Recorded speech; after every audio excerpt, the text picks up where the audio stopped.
오늘 우리에게 주신 하나님의 말씀은 열왕기상 8장 1절부터 11절 말씀입니다. 제가 가지고 있는 구약 성경 524페이지입니다. 열왕기상 8장 1절부터 11절 우리 모두 함께 소리를 내어 합독하겠습니다. 열왕기상 8장 1절부터 11절 말씀입니다. 이에 솔로몬이 여호와의 언약궤를 다윗성 곧 시온에서 메어 올리고자 하여 이스라엘 장로와 모든 지파의 우두머리 곧 이스라엘 자손의 족장들을 예루살렘에 있는 자기에게로 소집하니 이스라엘 모든 사람이 다 에다니몰 곧 7째 달 절기에 솔로몬 왕에게 모이고 이스라엘 장로들이 다 이름에 제사장들이 궤를 매니라. 여호와의 궤와 회막과 성막 안에 모든 거룩한 기구들을 메고 올라가되 제사장과 레위 사람이 그것들을 메고 올라가매 솔로몬 왕과 그 앞에 모인 이스라엘 회중이 그와 함께 그 궤 앞에 있어 양과 소로 제사를 지냈으니 그 수가 많아 기록할 수도 없고 셀 수도 없었더라. 제사장들이 그 여호와의 언약궤를 자기의 처소로 메어드렸으니 곧 성전의 내소인 지성소 그룹들의 날개 아래라. 그룹들이 그 궤 처소 위에서 날개를 펴서 궤와 그 채를 덮었는데 채가 길므로 채 끝이 내소 앞 성소에서 보이나 밖에서는 보이지 아니하며 그 채는 오늘까지 그곳에 있으며 그 궤 안에는 두 돌판 외에 아무것도 없으니 이것은 이스라엘 자손이 애굽 땅에서 나온 후 여호와께서 저희와 언약을 맺으실 때에 모세가 호렙에서 그 안에 넣은 것이더라. 제사장이 성소에서 나올 때에 구름이 여호와의 성전에 가득하매 제사장이 그 구름으로 말미암아 능히 서서 섬기지 못하였으니 이는 여호와의 영광이 여호와의 성전에 가득함이었더라. 아멘. 순종함으로 성전이 되다, 이러한 제목으로 오늘 본문으로 말씀을 나누고자 합니다. 드디어 성전이 완공되었습니다. 솔로몬이 7년에 걸쳐서 하나님의 집 성전을 다 지었습니다. 솔로몬은 다윗성에 있는 언약궤를 이제 성전으로 옮겨옵니다. 언약궤가 이사를 하는 겁니다. 제사장들이 언약궤를 메고 성전에 올라가고요. 그리고 솔로몬과 많은 회중들이 수많은 양과 소로 제사를 지내면서 그렇게 엄청난 규모의 성전 봉헌식을 시작하고 있는 장면입니다. 그리고 제사장이 언약궤를 이 지성소에 이제 들여놓고 나올 때 하나님의 영광이 구름으로 나타나서 성전에 가득했다라는 것이 오늘 본문의 내용입니다. 우리 함께 1절 다시 한번 읽겠습니다. 이에 솔로몬이 여호와의 언약궤를 다윗성 곧 시온에서 메어 올리고자 하여 이스라엘 장로와 모든 지파의 우두머리 곧 이스라엘 자손의 족장들을 예루살렘에 있는 자기에게로 소집하니. 솔로몬이 여호와의 언약궤를 다윗성에, 원래는 다윗성에 있었던 그 언약궤를 이제 솔로몬의 성전으로 메어서 옮겨 오려고 하는 거죠. 이 언약궤는 증거궤라고도 불리고요. 또 법궤, 그냥 궤라고도 하고 하나님의 궤라고 그렇게 부르기도 합니다. 이것은 모세 때 만들어졌고요. 이것은 조각목이라는 나무로 만들어졌다고 합니다. 이 조각목은 아카시아 나무라고 해요. 그런데 이 아카시아 나무는 참 손질하기가 어려운 나무라고 합니다. 나뭇결 자체가 비틀어져 있어서 그것을 다듬어서 사용하기가 참 힘든 나무라고 해요. 그런데 하나님께서 이 손질하기 어려운 이런 나무를 다듬어서 상자로 만들고 그리고 금으로 싸서 그것을 언약궤로 사용하게 하셨다는 겁니다. 이것은 우리에게 주는 메시지가 있어요. 결국 우리의 모습이 그렇다는 거죠. 하나님의 손에 의해서 계속해서 다듬어져 야 되는 그 하나님이 원하시는 모습으로 빚어져 가야 되는 이스라엘의 모습, 결국은 우리의 모습이죠. 결국은 우리의 모습이 그렇게 하나님께서 우리를 다듬어서 만들어서 빚어 가신다는 것을 말씀하고 있는 겁니다. 이 조각목처럼 그렇게 비뚤어진 우리를 선택하시고 그리고 우리를 불러주셔서 하나님의 백성으로 부르시고 또 하나님의 성전으로 우리를 삼아주십니다. 그렇다면 우리가 하나님의 그 백성으로 하나님의 성전으로 다듬어져 가기 위해서 우리가 무엇을 기억하고 무엇에 순종함으로 나아가야 하는 걸까요? 우리는 하나님의 말씀을 기억해야 합니다. 하나님의 말씀에 순종함으로 나아가시는 하나님의 성전된 우리 교회, 저와 여러분 되시기를 주님의 이름으로 축복합니다. 그래서 오늘 본문을 통해서 알아보고자 하는 첫 번째는 하나님의 임재하심입니다. 언약궤는 하나님의 임재하심을 상징합니다. 솔로몬이 성전 건축을 한 다음에 가장 먼저 한 일은요, 이 언약궤를 옮겨오는 것이었습니다. 그만큼 솔로몬에게는 성전 건축도 중요했지만 그것보다 더 중요한 일이 있다면 그것은 이 언약궤를 옮겨오는 것이었습니다. 구약에서는 이 언약궤가 하나님의 임재를 상징하고 있거든요. 성전의 주인 되시는 그 하나님을 이제 성전으로 모셔오는 것, 그것이 너무나도 중요했던 것이죠. 그 안에 거하심으로 이스라엘과 함께 하시는 하나님을 잘 알았기 때문에 하나님이 함께 하시는 것, 그것이 너무나 중요했죠. 하나님이 함께 하시지 않으시면 아무리 화려한 성전도 의미가 없게 되는 것입니다. 오늘 우리에게도 하나님이 함께 하시고 동행하는 것이 가장 중요합니다. 그런데 이 언약궤를 옮기는 때가 에다님 월 7째 달 절기라고 이야기를 합니다. 이 절기는 초막절, 장막절을 이야기하는데요. 7째 달을 태양력으로 보면 지금 우리가 살아가고 있는 지금 이 시간대를 볼 때에 9월 또는 10월경이 바로 이때가 초막절, 장막절이라고 합니다. 2절 보시면요. 이스라엘 모든 사람이 다 에다님 월, 곧 7째 달 절기에 솔로몬 왕에게 모이고 7째 달 절기는 초막절, 장막절인데 성전 봉헌식을 하기 위해서 이스라엘 모든 사람들이 지금 이 초막절 절기에 모인 것입니다. 그런데 여기서 하나 비교해보고 가야 될 것이 있어요. 성전 건축이 마무리된 시점을 한번 살펴보고 가려고 합니다. 우리가 지나왔는데 열왕기상 6장 38절에 보면요. 솔로몬 왕 제11년 8월에 성전 건축이 완공되었다고 그렇게 6장에서 말을 합니다.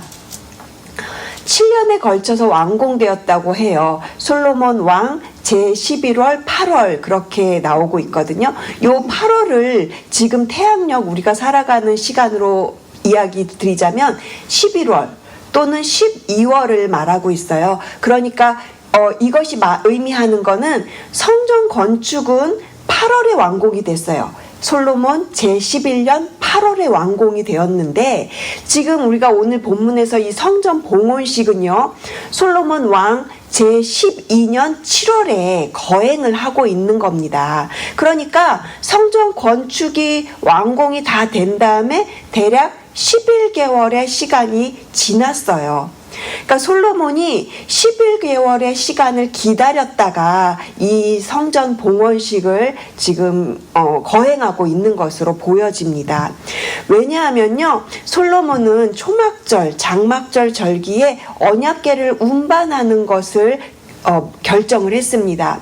왜냐하면 이 초막절, 장막절의 의미는 추수감사절의 절기의 의미가 있거든요.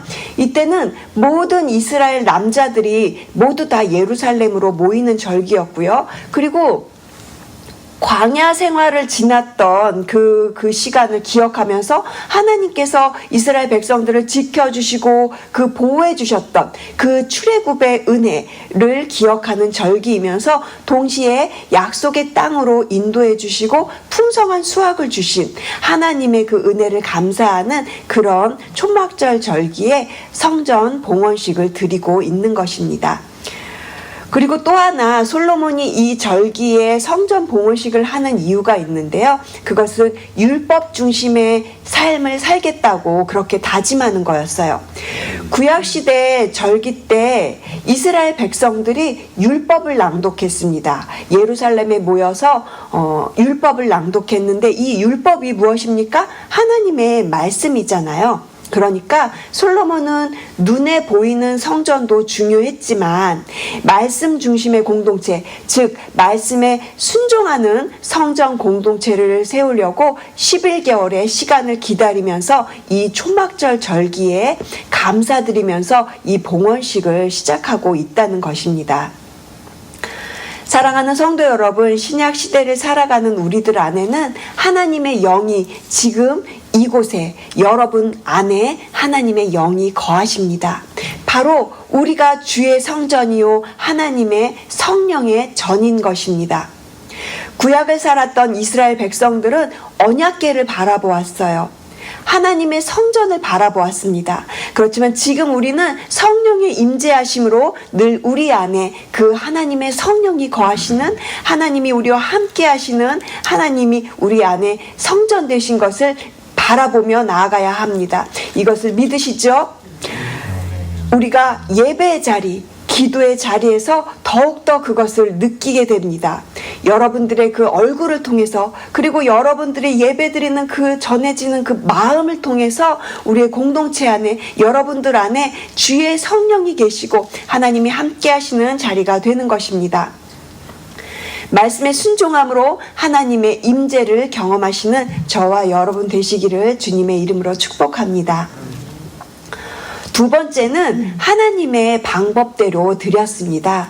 3절과 4절 말씀 제가 읽겠습니다. 이스라엘 장로들이 다 이름에 제사장들이 궤를 매니라. 여호와의 궤와 회막과 성막 안에 모든 거룩한 기구들을 메고 올라가되, 제사장들이 궤를 메었다고 되어 있습니다.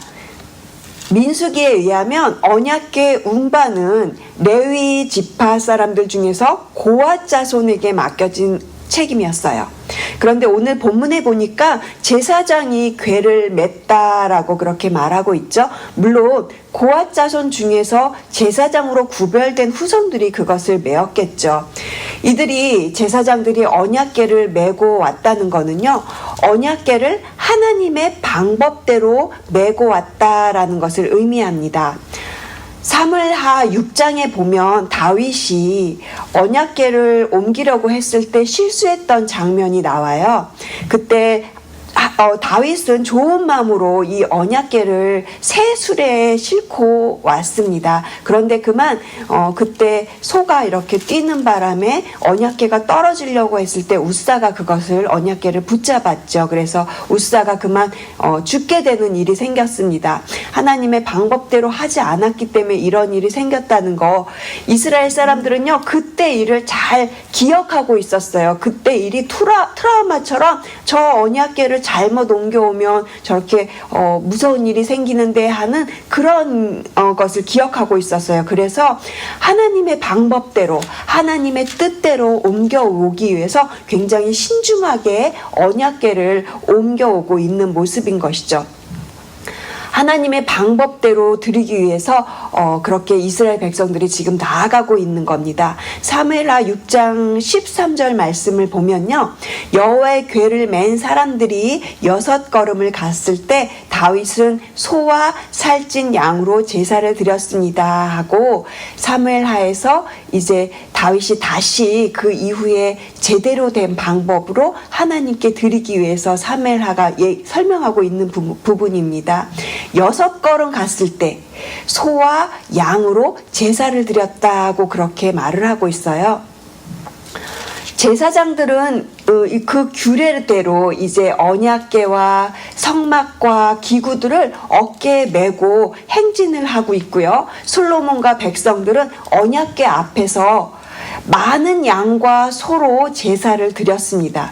여러분, 한번 상상을 해보세요. 6걸음을 갈 때마다 소와 양으로 번제를 드리고 있는 그 모습을 한번 상상해 보십시오. 얼마나 많은 제물이 드려져야 했을까요?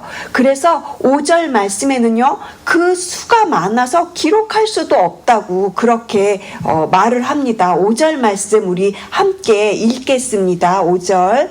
솔로몬 왕과 그 앞에 모인 이스라엘 회중이 그와 함께 그 궤 앞에 있어 양과 소로 제사를 지냈으니 그 수가 많아 기록할 수도 없고 셀 수도 없었더라. 그 수가 많아서 셀 수도 없었다고 그렇게 말을 하죠. 어제 황선호 전도사님이 설교에서 성전 기구에 대한 설교를 해주셨는데요. 그 기구가 힘이 많아서 셀 수가 없었다고 했어요.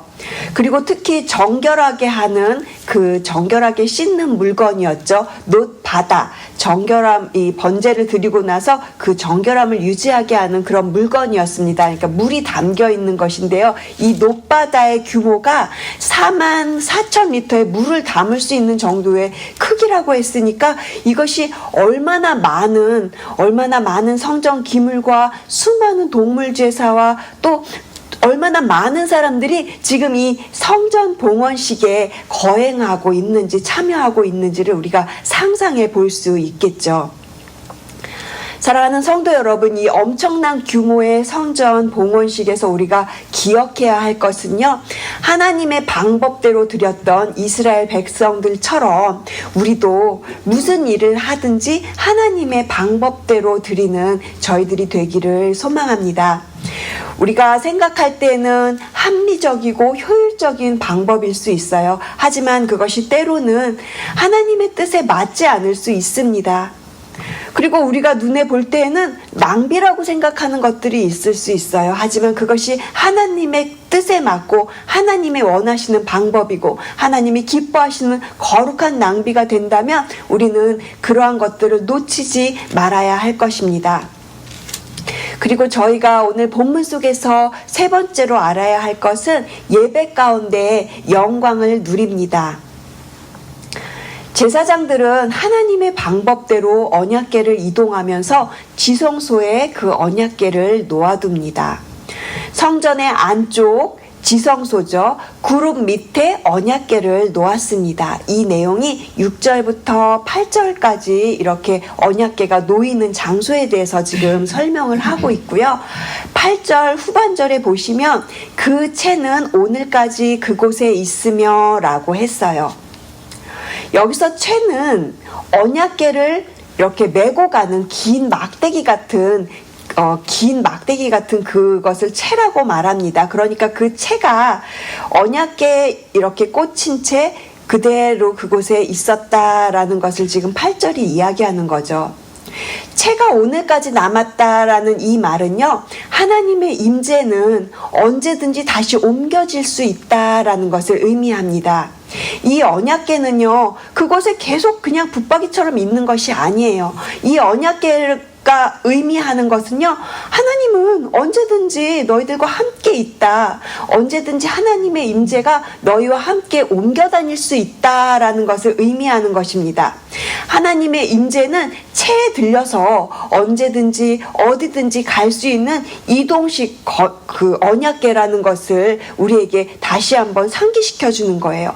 우리의 삶 가운데 우리가 살아가는 어느 장소에서나 하나님이 임재가 있으시구나 하는 것을 느끼게 되는 부분입니다. 솔로몬은 하나님의 이 언약의 말씀에 따라서 성전을 건축하였고요. 그리고 하나님의 방법에 따라서 언약궤를 성전으로 옮겨왔습니다. 그러자 이제 그 다음에 어떤 일이 일어났냐면요. 10절과 11절이 그것을 말해주고 있습니다. 우리 함께 10절과 11절을 소리내어 읽겠습니다. 제사장이 성소에서 나올 때에 구름이 여호와의 성전에 가득하매 제사장이 그 구름으로 말미암아 능히 서서 섬기지 못하였으니 이는 여호와의 영광이 여호와의 성전에 가득함이었더라. 아멘. 구름은 하나님의 임재를 상징합니다. 그동안 모세 때 성막에 거하셨죠. 회막에 거하시고 성막에 거하시던 그런 텐트에 거하셨던 하나님께서 이제 예루살렘에 새로 지어진 그 솔로몬의 성전에 머무시겠다는 그런 임재의 상징입니다. 임재의 표징으로 구름으로 지금 임재하시는 것입니다. 모세 때에도 하나님께서 구름으로 성막 가운데 가득했던 그 영광을 보여주신 적이 있었거든요. 출애굽기 40장 34절에서 35절 말씀 제가 읽어드리겠습니다. 그때 구름이 회막을 덮고 여호와의 영광이 성막에 가득했습니다. 구름이 회막 위에 머물고 여호와의 영광이 성막에 가득했기 때문에 모세는 회막에 들어갈 수 없었습니다. 모세 때 이 성막에 가득했던 구름이요, 지금 솔로몬의 성전에 가득한 구름과 같은 구름인 거죠. 이렇듯 우리가 하나님의 말씀대로 나아가면 하나님은 그곳에 임재하시고 또 그곳을 하나님의 성전으로 삼아 주십니다. 우리가 하나님의 말씀에 순종함으로 나아가면 하나님은 우리 삶 속에 임재하십니다. 여러분의 삶 속에 임재하시는 그 하나님, 여러분을 성전 삼아 주시겠다고 그렇게 약속하시는 하나님이 되십니다. 설교를 정리하겠습니다. 솔로몬은 최고로 그리고 최선으로 하나님의 성전을 지었습니다. 이 성전의 규모는요 엄청났고요, 그리고 화려했고 또 가장 값진 그 성전의 기물들로 그렇게 채워졌습니다. 그러나 이 성전이 건물이 아닌 진정한 성전이 되기 위해서는요 하나님의 임재가 반드시 있어야 합니다. 사람이 손으로 지은 이 웅장한 건물이 진정한 성전이 아니고요, 하나님의 말씀에 순종함으로 나아가는, 그러니까 하나님의 백성으로 부름받으신 여러분들이 진정한 성전인 것입니다. 말씀을 통해 하나님의 임재를 경험하고요, 그리고 예배를 통해서 하나님의 영광을 바라보는 성도의 삶이 진정한 성전이 되는 삶인 것입니다. 그렇다면 우리가 우리의 삶 속에서 하나님의 임재를 누리기 위해서 어떻게 우리가 조금이라도 그렇게 나아갈 수 있을까요? 오늘 본문과 동일한 내용이 역대하에도 기록이 되어 있습니다.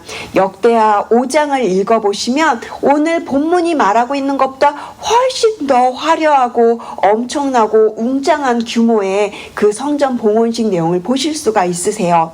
나중에 시간 되시면 집에서 한번 역대하 5장을 읽어보시면 좋을 것 같습니다.